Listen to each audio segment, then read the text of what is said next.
to the Mr. Boxing Guru podcast. Guys, welcome once again. Week after week, we're here to stay, and here to try to pop these podcasts to you guys as many as I possibly can. I try to do this again at least once a week. I wish I could do more, but I don't want to bore you guys because it's a little too much. Sometimes, I know when I go through my podcast, I look and see, I'm like, man, I still got like 3-4 more to go because kind of hooked, man. I see all these other guys, the Steve King podcast. Of course, that's probably one of my favorite ones. You know, whenever Beto Duran, drops a podcast, I got to listen to that. Montero, the guys at the last round. It's just so many podcasts that are out there that are really good. So, but today's a little different because it's almost been a year. This is probably one of my second to last podcasts I'm going to do for the year. And I was going to start writing stuff down, but I kind of went through my phone. I said, you know what, maybe I should just go live on Instagram because for you guys who don't know or do not follow me on Instagram, I used to go live and just answer everybody's questions, and in my opinion, that was super fun because it's not something that I'm reading, there's not notes that I'm taking, there's not that questions that I'm prepared to answer or that I already have the written answer, so it's there's no cheat code. And honestly, it's fun. So I answered a bunch of those. It got me real hyped. I said, you know what? Screw it. I'm not going to write anything down. I'm just going to do everything out of the top of my head. And let's talk about the fights that actually happened this week. And first things first, the first fight that I remember that happened this weekend was Teofimo Lopez versus Kid Solomon. And he actually defeated Solomon in, 5 rounds. Now, guys, I don't like to go. You guys already know I don't like to go through the details, punch stats, and none of that shit. That's not my. That's not what you're gonna get from me. What you're gonna get from me is what happened. What can we move forward? What can we look forward to, and whatnot. So let's look into what we can actually do with this. So again, from Fantasy Springs, Golden Boy has a legit good kid, and I really hope they capitalize as much as they possibly can, because Virgil's the type of guy that we don't see. How can I say is that we don't see him with companies like Golden Boy as much as I would like to. He's a special kid, and he needs to be moved accordingly. Not too fast, but at the same time, you can't drag this shit out. Look, the kid's 15-0. Solomon's a good kid. He was 28-2 or something like that. So he had a winning record. It's not like he's fighting any chumps. So like Virgil Ortiz, he's fought a couple of veterans already. He's fought a couple of names. He's fighting some title challengers. And he has to keep progressing, but at the same time, he can't just say, okay, this guy's number 4, so now it's time to fight number 3. Now it's time for number 1. Now let's fight for the championship. Now let's jump in my weight. No. It has to be done gradually to the point where it's okay to continue developing this kid. I think sometimes when you put a belt around a kid's waist, you put a target in his head, and now everybody wants to fight him. Now the more experienced champions or fighters want to fight him, and that becomes a problem. But Virgil Ortiz in a good spot where I think and I hope Golden Boy, let's say he does get him a belt in maybe about 2-3 fights. Is he ready for? I think so. 147. There's a lot of tough guys, but I think some of these guys are getting older. Can a kid like Virgil compete with a guy like Danny Garcia now? Yes, I think so. With a Porter, absolutely. Would he win? I don't know. Not yet, at least, because I don't think he's a great physical specimen of a fighter, but he's not completely developed. Yes, he could be a world beater if he develops right. So, I think before he gets to those monsters, I think these monsters actually might move up in weight. I think Crawford will end up moving up in weight in the next couple of years. Sorry about that. But yeah, I think eventually he would be. He will be ready for these type of guys. Now, I'll give you guys like I think he beats fighters in the caliber of his gym mate, Jose Ramirez. I think he has that type of ability. Is it a fight that I would love to see? Absolutely, but of course, they're being gym mates. I don't think it could happen. Now the question is, what to do with him? What can Golden Boy do? Maybe even in house to continue to supply him with the opponents. I think maybe a Cano would be great at 147. I think Cano has all the abilities to pack a punch at 147. Saram Ali as well. I think it's a good option. And just keep him busy. Again, he doesn't necessarily have to get a belt. He just has to be developed right. Again, everything what was showing is everything that the good job that Virgil's father has done. I really hope. And of course, Robert Garcia to a certain extent, but let's be honest, he was already a made fighter, and he had a great amateur pedigree, and he's just a solid kid. Again, would I like to see him in a good fight, in a big fight? Yeah. Do I want to see him sooner versus a big name? No, because again, especially now with a belt, I think just adding a belt to this kid, I wouldn't put a belt on Virgil, like I said, till like maybe 3 to 4 fights. I really want to see him grow and completely develop as a fighter. And again, this fight was actually Friday. Was it Friday? Yeah, I think it was Friday from Indio on the Zone. So kudos to Golema for getting these cards streamed on the Zone, because I know some of the cards weren't streamed before; they were strictly on Ring TV. In which, again, Ring TV for a hardcore fan, it's great. It's fine. I'll watch. But I would much rather the fights be available for the general public, and somebody's not going to go to a .com and try to put it on their phone and whatnot. It's best to stream it at this point and see where we go from there. As far as the other fight that actually caught my eye was Teofimo Lopez versus Kami, como se llama el cabrón. Was a good fight. Was if I'm mistaken, second round knockout. And yeah, this is what I'm saying about putting a target on these guys' back. Teofimo's a special kid. Just as special as Virgil. A bit more athletic, in my opinion, but again, as far as him being special, he's definitely a special fighter. He was able to become a champion. Again, these guys are becoming champs. Or maybe I'm just a little old school, but these guys are becoming champs very early on in their career.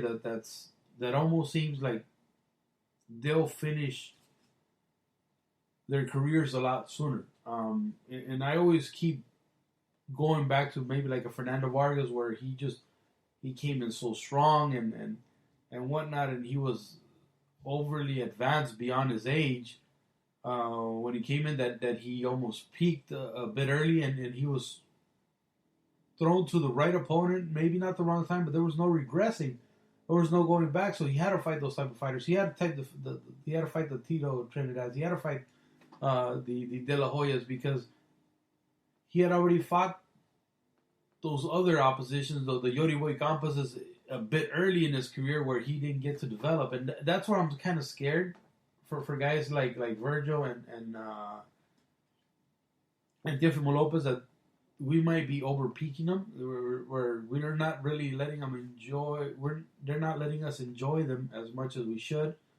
And just develop them right, and just again let them develop, let them grow in. Because again, yes, we get it. You could be the champion, but can you sustain it? That's when it becomes a bit more difficult. Can you keep that belt you won maybe from that fragile champion? That's when it gets a bit difficult. But one thing I do want to say about this kid, Teofimo Lopez, and then again that he fought on ESPN, what was it, Madison Square Garden? So that's huge to become a champion, Madison Square Garden. Again, that's so fucking big. It's amazing. But he didn't win a vacant belt. He didn't win. He didn't fight. And I hate to bring Canelo into this, but he didn't fight a Matthew Hatton that was like ranked like number 30 at welterweight and fought him at junior middle. He fought the man, Kami, at his division, and not only did he win, but he took the fucking belt from the champion. He said, "This is mine. I'm the fucking man now. I'm the champion. I'm the champion. I'm the captain." And that's how you become a champion. And that's special and all. That's great, especially a kid with like 14, 15 fights. That's just a fairy tale dream. That's a fairy tale ending. But the fact of the matter is that now he has a target. Now he's gonna fight Lomachenko. And yes, Lomachenko is better suited for 126, maybe 130 pounds. But again, he does just as great at 135. Again, he might be a little undersized, but again, he's still Loma. He's still that monster. He's still that guy that's what, like 10-1 or something, or 11-1. But look at the opposition that Loma's fought. I mean, it's really second to none with as little as possible fights. So yes, I get it. He's again, Teofimo is a hell of a fighter, but now there's no regression. There's no taking anything less than Kami. You got to fight the bigger guy. So what's going to happen in the X? Can he's physically bigger than Loma. I mean, Teofimo should be, I don't know, campaigning at 140 pounds soon. From my understanding, Loma was going back down to 130. So these are fighters, two fighters that, again, one belongs at 126 to 130-ish. The other one belongs at 140 pounds. So they're like 10 pounds apart. It's not a big deal when you're fighting a fielding. It's not a big deal when you're fighting those type of fighters. It's a big deal when you're fighting the best in the division. That's an issue. So again, I hope, and Top Rank knows what he's doing. I'm just talking here, but I really hope that isn't the case with Teofimo, because again, he's a hell of a talent. I would hate for him to get ruined by a guy like Loma, just based on experience. But hey, shit, you know what? They fight for a reason. They spar for a reason. Bring it on, man! I can't wait for the fight. The other fight of the weekend that again was just. I mean, it was just a great fight, man. It was one of those fights where I think a lot of people knocked it going in, not knowing. And I honestly, and I don't get it. I don't get the it's okay from certain fighters and not from the others. And I'm talking about the main event, which was Bud Crawford versus the Mean Machine. I get it; they're both under the same promotional umbrella. But the fact of the matter is that the Mean Machine has been a solid fighter for a very long time. I mean, it's not like he's he's fighting. Again, Bud Crawford is fighting a pushover, and I think it that's why I don't understand why people are knocking it, because you see it. You see it on the fight, and you see that it's not it was a good fight. I mean, look, man, fucking Mean Machine dropped, in my opinion, Bud Crawford. And Crawford was able to later on in the fight outwork him and eventually stopped him. That's fucking awesome, in my opinion. That's a good fight. I don't know what's the perception of people's thinking or the mentality of folks thinking that, oh, okay, because this guy knocked you down or out or whatever, that means you ain't shit. No, it's show me what you can do after getting hit with that punch. Don't get hit by that punch, but if you do get hit by this certain punch, how do you react? What's your character? What does it bring out of you? And how can you fix that so it doesn't happen again? So, in my opinion, I think this I heard people saying, Spence will do this, Spence will do that. Spence ain't doing shit for the next year, guys. I don't even know why we keep talking about Spence because, um, look, man, the guy flew out of a 100-mile-an-hour car and somehow he's alive. I think that's a win on its own. So we don't need to be talking about Spence. We don't know how bad he is. There's no pictures. There's no video. I think there was one blurry picture that came out online, but other than that, we really don't know much of Spence. So we have to look for option B, option C, and move from there. Now, Spence and Porter had a hell of a fight, and in my opinion, right now, I'm sorry, not Spence, was Porter is the number one guy at welterweight. So it's Porter.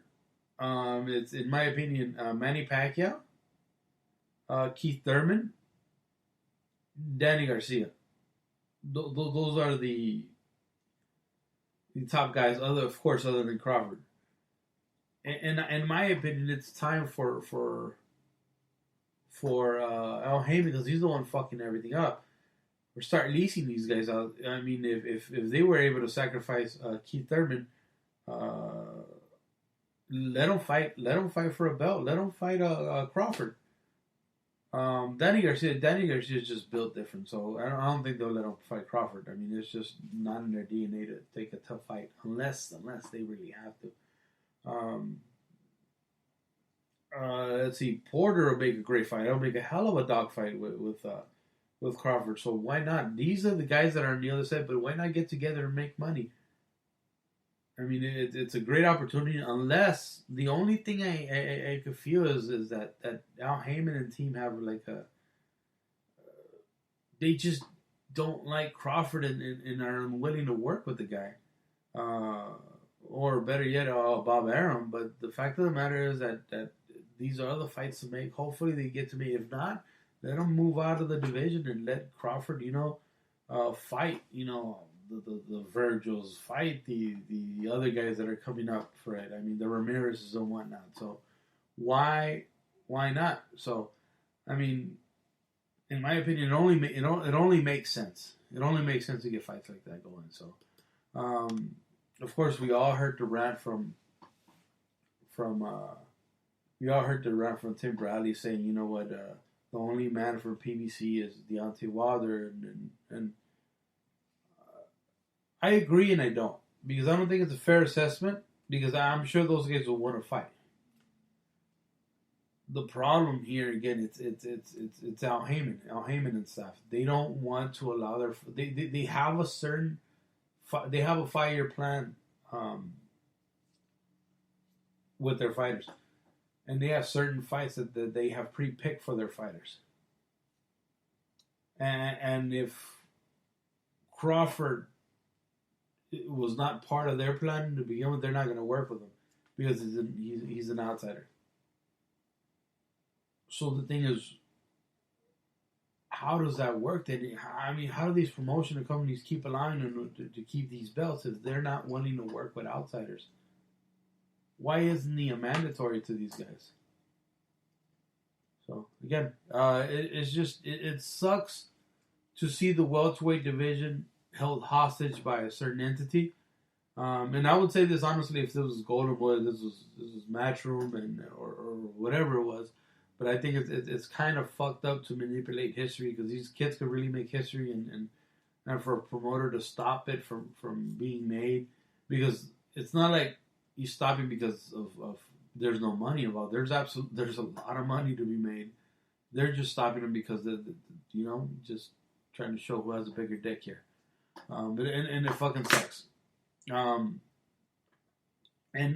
we'll see how it works even for a guy like Mike Garcia, because we all just heard that Mike Garcia announced that he has a 1-fight deal with Eddie Hearn.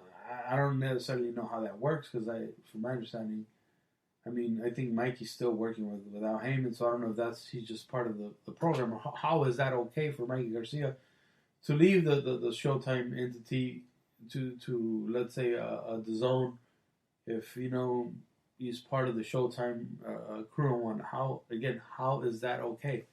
But again, Mikey's done it his way, so good for Mikey. So hopefully he does get fights. I just really hope we don't get the the Jesse Vargas fight because both of them fighting each other.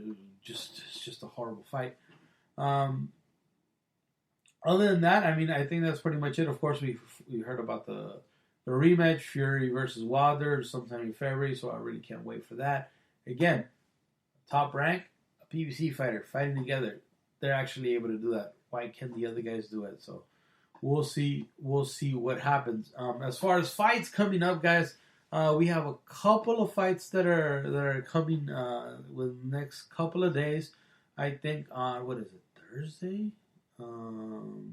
December 20th. December 20th from Phoenix, Arizona. Remember this fight? I think it was scheduled in Vegas, where it was Daniel Jacobs versus Julio Cesar Chavez in a 12-round super middleweight fight. And yes, that is Friday. Just check my calendar. That is Friday. So make sure you guys keep that on lock. This fight was supposed to happen in Vegas. I think Wada, whatever it's called, showed up at Chavez Jr.'s home, and he was ready to take a drug test. He didn't take it. I don't even think the fight was signed. Whatever happened, and he wasn't allowed to fight in the state of Nevada. So they moved to the more lenient state of Phoenix or Arizona, which is pretty much Texas 2.0 when it comes to their leniency, when it comes to making fights. So yeah, that's where the fight is at. Kid from Sinaloa fighting in the desert, and a kid from Brooklyn, from Brownsville, Brooklyn, is fighting in Arizona. Does it make sense? No. Is it gonna happen? Hey, the zone got money, so why not? But yeah, so this fight is interesting because I don't think most folks, and as a matter of fact, like I was telling you guys earlier, I said that, like I said, I went live and a lot of folks said that they still don't believe that Chavez is going to show up to the fight. I don't believe Chavez is going to show up and wait. I don't think it's the money was big enough for him to get up and make and actually fight. So for Chavez Jr. to get up to 100, I think he got up to 165 for Canelo. He keeps saying that he's a natural 175er. But to make 168, I think it's going to be a bit tough. I don't think he makes the weight. I think he comes in around 170-ish. And somehow they figure out a way to negotiate. But whatever happens, I really hope. And again, I really hope Rosado does not end up being I would almost rather see the fight canceled than see Rosado versus Jacobs. It's just a recipe for disaster, and I would hate that fight. I know that's what they have Rosado there as a backup. But again, I really don't want to see it. One fight that I am interested in seeing is Maurice Hooker versus Uriel Perez. That's a 10-round welterweight fight. If you guys remember Maurice Hooker, he lost his belt in unification fight versus Jose Ramirez. Again, Maurice Hooker's a hell of a fighter, hell of a puncher. So I'm really looking forward to seeing him. Of course, like I said, Gabriel Rosado's fighting in the card against something that I'm not interested at all. Liam Smith is somehow buried in the undercard. I think a lot of the Hispanic community, a lot of the boxing fan, California boxing fan, really enjoy to see Liam Smith. So I hate to see him all the way down there in buried in an undercard, but he's like the fourth guy from the top, so fifth guy. So really hope they kind of bump him up, man. Shit, get rid of Rosado, man. I'm kind of sick and tired of him. Let's see. Other than that, I think we have fights on December 21st, which, like I said, December 21st, we have fights, which is Saturday from, actually here, it's actually going to be local from Ontario, California. On Fox and Fox Deportes, we have a PBC extravaganza, and of course, when PBC puts a card, because they have all these fighters, they try to throw all these guys in the same card, and it's just bad. The main event, of course, for that fight is going to be Tony Harrison versus Jamel Charlo, and that's the rematch. That's 12th round for the WBC junior middleweight division. So this is a 54 Charlo, not the 160 Charlo. Of course, we all seen the press conference where Tony Harris is just calling him out, calling him names. You know, they put on a good performance when it's come to talking. Tony Harris. I mean, the first fight. I mean, it was a good fight, but it was good enough to pull out the upset. So good for Tony Harris. Will he be able to pull it off? I don't think so. I think this year we've seen a lot of upsets, but you've seen a lot of redemption throughout the year. Of course, we saw it in Cancio. We saw it in Andy Ruiz again. You know, winning his belt then losing it again. So I don't think this Charlo fight versus Harrison is the exception. I think Charlo takes his belt back and he cries a little and just goes on about his business. Again, the card is stacked. I mean, if you guys really want to go, I mean, you guys should go, man. If you guys are PBC fans, and not PBC fans, you guys are boxing fans in general, you guys should go. It's worth it. I think the venue is the city something. So it's a good venue in Ontario.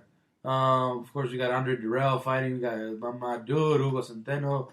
You got Carlos Valderas, which is a guy that should be promoted a little better, in my opinion, because I think he's always buried in these cards. And a lot of times he ends up being a swing batter and he doesn't show up till midnight. And he gets zero TV time. So if I were PBC, get it together, man. This Valderas kid, I mean, he's as good as the Teofimo Lopez. He was the guy that went to the Olympics instead of Teofimo Lopez. So just, again, keep that in mind. Other than that, I mean, we got a bunch of other little cards, but I think that's going to be it for the year. Again, we got Ryan Murata on December 23rd and whatnot. But we got Gervonta Davis fighting on December 28th, which is, I'm going to watch this shit. I mean, it's December 28th. It's Christmas vacation, for God's sake. But we'll talk about that a little later, I guess. But that's it, guys. I'm going to do one more show. Again, one more show. And that's going to be, it's just going to be a year, maybe even a decade recap, everything good that happened this decade and how can we move forward. I mean, you guys give me advice. Who was the fighter of the year? Who was the fighter of the decade? Who was the fight of the decade? We got homework to do, man. See what we can pick. So let me know. Make sure you guys leave a comment, rate, hit that like button, subscribe on YouTube. Again, thank you guys so much for listening this year. Like I said, we'll do one more and then we'll stop and we'll start somewhere in January, late January. Again, big shout out to Los Anaya. They didn't do my shout out when the podcast started, but big shout out to Los Anaya. Guys, thank you so much for listening, and this has been the Mr. Boxing Guru podcast. Thank you, guys.